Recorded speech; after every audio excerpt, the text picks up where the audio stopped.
ఢిల్లీలో భారీ ఉగ్ర కుట్రను పోలీసులు భగ్నం చేశారు. జైషే మహమ్మద్ ఉగ్రవాద మాడ్యూల్ను బట్టబయలు చేశారు.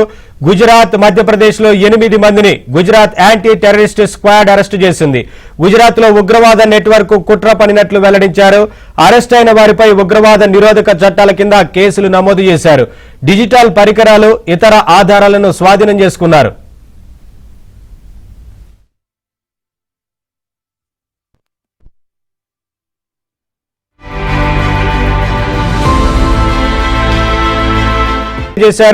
గుజరాత్, మధ్యప్రదేశ్ లో 8 మందిని Gujarat anti terrorist squad arrest చేసింది. గుజరాత్ లో ఉగ్రవాద నెట్వర్క్ కుట్ర పనినట్లు వెల్లడించారు. అరెస్ట్ అయిన వారిపై ఉగ్రవాద నిరోధక చట్టాల కింద కేసులు నమోదు చేశారు. డిజిటల్ పరికరాలు, ఇతర ఆధారాలను స్వాధీనం చేసుకున్నారు.